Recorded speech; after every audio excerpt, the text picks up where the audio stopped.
Hello everyone, I am Ravi Kumar, Assistant Professor of History, Government College, Jammu कला, इस्माइलाबाद। आज का हमारा विषय है मौर्य साम्राज्य का प्रशासन।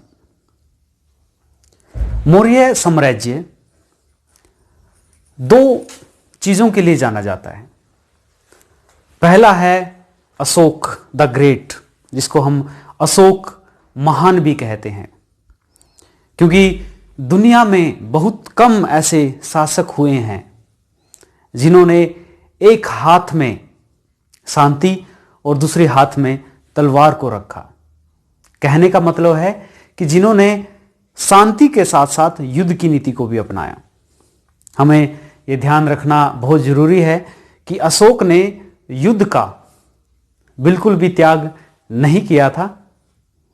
हाँ, उसका यह मानना था कि जहां तक कोशिश रहेगी वहां तक युद्ध नहीं किया जाएगा, लेकिन अगर कोई उसे युद्ध के लिए उकसाएगा और जहां पर उसे ये महसूस होगा कि अब मुझे युद्ध की जरूरत है, तो मैं युद्ध जरूर करूंगा। पहली चीज अशोक के लिए मौर्य साम्राज्य को जाना जाता है, और जो दूसरी चीज है वो है मौर्य साम्राज्य का प्रशासन। हिंदुस्तान में पहली बार, शायद हड़प्पा सभ्यता के बाद पहली बार इतना केंद्रित प्रशासन का प्रारंभ मौर्य साम्राज्य में ही हुआ था। मैं आप लोगों को अब बताना चाहता हूं कि अशोक ने अपने धर्म का प्रचार और प्रसार करने के लिए, अपने धर्म को और ज्यादा फैलाने के लिए कुछ अधिकारियों की नियुक्ति करी थी, जिनको धम्म महापात्र कहते हैं। और ये जो धम्म महापात्र होते थे, इनको ये अधिकार था कि ये किसी भी टाइम किसी के घर में जाकर के ये देख सकते हैं कि लोग अशोक के धम्म के अनुसार आचरण कर रहे हैं या नहीं कर रहे। तो हम देख सकते हैं कि किस प्रकार धम्म महापात्र किसी के घर में दखलंदाजी दे सकते थे, उसकी निजी जिंदगी में दखल दे सकते थे। तो इस प्रकार से मौर्य प्रशासन लोगों की बिल्कुल प्राइवेसी, बिल्कुल निजता में भी दखल अंदाजी दे रहा था। इतना सेंट्रलाइज्ड एडमिनिस्ट्रेशन था मौर्य काल का, इतना केंद्रीकृत प्रशासन था मौर्य साम्राज्य का। ऊपर से लेकर के प्रशासन की बिल्कुल चोटी से लेकर के गांव के बिल्कुल निचले स्तर तक राज्य का अधिकार था, राज्य की पकड़ थी मौर्य काल में। तो आज का हमारा जो विषय है ये यही है कि क्या प्रशासन था मौर्य काल में। अगर बिल्कुल ऊपर से शुरुआत करें तो प्रशासन के सबसे ऊपर राजा था। हमें पता है कि चंद्रगुप्त मौर्य ने मौर्य साम्राज्य की स्थापना करी, उसके बाद बिंदुसार, उसके बाद अशोक और उसके बाद अशोक के उत्तराधिकारी। तो प्रशासन के बिल्कुल चोटी पर राजा था। राजा का पद पैतृक होता था, मतलब कि राजा का जो पद है वो वंशानुकूल है। राजा का बेटा राजा बनेगा, उसका बेटा फिर राजा बनेगा। तो एक प्रकार से राजा का जो पद है वो पैतृक था। राजा प्रशासन की धुरी होता था, मतलब कि सारा का सारा जो प्रशासन है वो राजा के इर्द गिर्द ही घूमता होता था।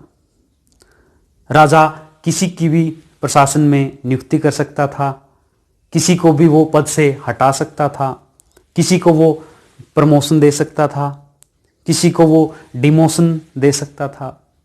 कहने का मतलब ये है कि हर पावर साम्राज्य में राजा के पास होती थी। वो साम्राज्य का मुख्य न्यायाधीश भी होता था, बड़े फैसलों का निर्णय वही करता था। राज्य का मुख्य सेनापति भी राजा ही होता था। युद्धों में सेना का नेतृत्व करना युद्धों में संधि करना, ये सारे जो काम हैं, ये सारे जो काम हैं ये राजा के होते थे। तो प्रशासन में सबसे अधिक पकड़ अगर किसी इंसान की थी तो वो था राजा। तो राजा इतना बड़ा राज्य पर अकेला प्रशासन नहीं कर सकता था, उसको मदद चाहिए थी, उसे विभिन्न मुद्दों पर सलाह भी चाहिए होती थी। तो मदद के लिए और सलाह के लिए उसके पास एक मंत्री परिषद होती थी।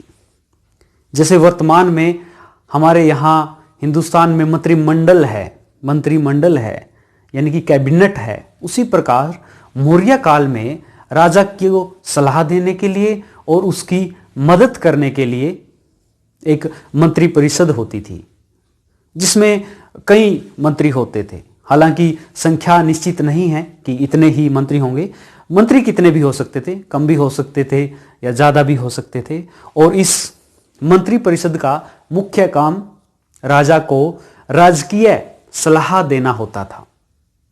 हालांकि राजा इस मंत्री परिषद की सलाह मानने के लिए बाध्य नहीं था, वह सलाह अगर लेता तो उसको वो मान भी सकता था या उसको मना भी कर सकता था, लेकिन मुख्य परामर्श वो इस मंत्री परिषद के साथ ही करता था। इस मंत्री परिषद में प्रधानमंत्री होता था, एक सेनापति होता था जिसका मुख्य काम सेना का संचालन करना होता था, एक पुजारी भी इस मंत्री परिषद में होता था जिसका काम धार्मिक मामलों में राजा को सलाह देना होता था। उसी प्रकार एक समाहर्ता अधिकारी इस मंत्री परिषद में होता था जिसका काम कर की वसूली करना होता था। एक दंडपाल नाम का अधिकारी होता था जिसका मुख्य कार्य दुर्ग यानी कि जितने भी किले होते थे साम्राज्य में उनकी देखभाल, उनकी रक्षा करना इस अधिकारी का काम होता था। तो जो मंत्री परिषद है और उसमें जितने भी मंत्री हैं उनको अलग अलग काम दिए जाते थे, और जब भी राजा उनसे कोई सलाह मांगता था तो वो सलाह राजा को देते थे। हालांकि राजा उस सलाह को माने या ना माने वो पूर्ण रूप से राजा पर निर्भर करता था। तो सबसे ऊपर राजा है, राजा की मदद करने के लिए मंत्री परिषद है। उसके बाद मौर्य काल में जो पूरा का पूरा साम्राज्य होता था उसको प्रांतों में बांटा होता था। जैसे आज वर्तमान में हिंदुस्तान है और पूरे देश को विभिन्न राज्यों में बांटा गया है, जैसे हरियाणा, पंजाब, उत्तर प्रदेश, कश्मीर। उसी प्रकार से उस काल में भी पूरे साम्राज्य को 4 प्रांतों में बांटा गया था। जो पहला प्रांत था वो था मगध, जिसकी राजधानी पाटलिपुत्र थी। दूसरा प्रांत गांधार था जिसकी राजधानी तक्षशिला थी। तीसरा प्रांत अवंती जिसकी राजधानी उज्जैन थी, और चौथा दक्षिणी प्रांत था जिसकी राजधानी स्वर्णगिरी थी।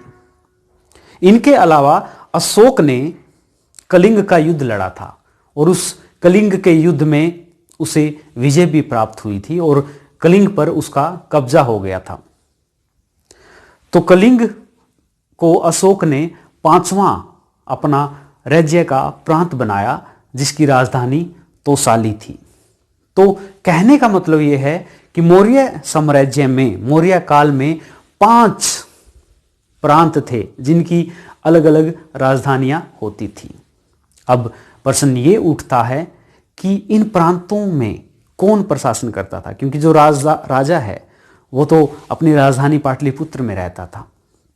तो इन 5 प्रांतों का प्रशासन करने के लिए कुमार होता था। जैसे वर्तमान में जो हमारे राज्य हैं, जैसे हरियाणा है, उसका मुखिया कौन है? मुख्यमंत्री।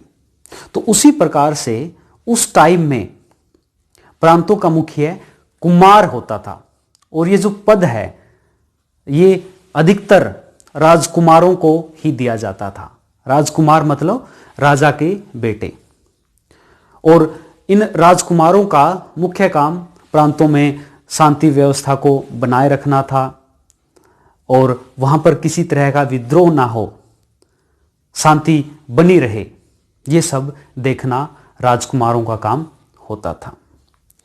प्रांतों को फिर आगे जिलों में बांटा हुआ था। जैसे यहाँ पर हमारे वर्तमान में हरियाणा जैसे एक प्रांत है, राज्य है, उसको फिर आगे जिलों में, डिस्ट्रिक्ट में बांटा हुआ है। उसी प्रकार से मौर्य काल में भी प्रांतों को जिलों में बांटा गया था और इन जिलों को उस टाइम पर जनपद कहते थे।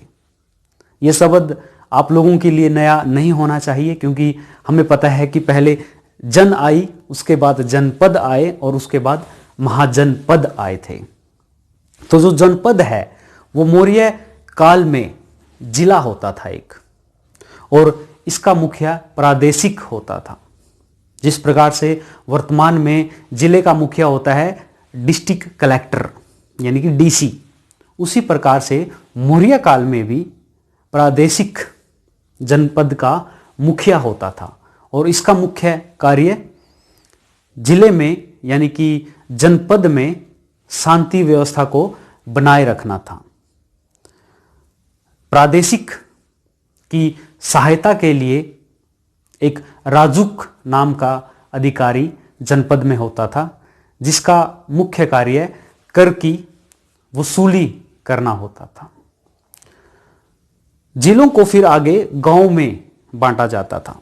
जैसे वर्तमान में भी एक जिले में बहुत सारे गांव होते हैं, उसी प्रकार मौर्य काल में भी बहुत सारे गांव मिलकर के एक जिला बनाते थे और जो गांव का मुखिया ग्रामीणी होता था। हम सभी जानते हैं कि वर्तमान में गांव का मुखिया सरपंच होता है, उसी प्रकार से मौर्य काल में भी गांव का मुखिया ग्रामीणी होता है और उसका मुख्य काम गांव में शांति व्यवस्था को बनाए रखना, गांव में जो भी कर है उसकी वसूली करना, अपना हिस्सा रखना और बाकी का हिस्सा ऊपर पहुंचा देना। तो इस प्रकार से हमने देखा कि मौर्य प्रशासन की शुरुआत राजा से होती है। राजा की मदद करने के लिए एक मंत्री परिषद है जिसमें विभिन्न मंत्री हैं जो राजा को विभिन्न राजकीय कामों में सलाह देते हैं। फिर पूरे साम्राज्य को 5 प्रांतों में बांटा गया है जिनका मुखिया कुमार होता है। प्रांतों को आगे फिर जनपद में बांटा गया है जिनका मुखिया प्रादेशिक होता है और जनपदों को आगे फिर गांवों में बांटा गया है जिनका मुखिया ग्रामीणी होता है। यहाँ पर एक बात ध्यान रखने योग्य है कि प्रशासन की ऊपर वाली चोटी से लेकर के प्रशासन की नीचे तक मौर्य काल में राजा का कंट्रोल है, राजा का अधिकार है और इसी वजह से जो मौर्य प्रशासन था वो केंद्रित प्रशासन था, सेंट्रलाइज्ड एडमिनिस्ट्रेशन था। केंद्रित प्रशासन का मतलब है कि एक आदमी के हाथ में पावर होना, शक्ति होना, यानी कि राज्य का हर चीज पर अधिकार है। हालांकि और भी हमें इस विषय पर डिस्कस करना है अभी, लेकिन आज के लिए फिलहाल इतना ही और उम्मीद करता हूं कि आप लोगों को ये समझ में आया होगा और मैं ये भी उम्मीद करता हूं कि आप लोग सब खैरियत से होंगे और उम्मीद करता हूं कि हम बहुत जल्दी मिलेंगे। तब तक के लिए अपना ख्याल रखिए और मुस्कुराते रहिए, हंसते रहिए।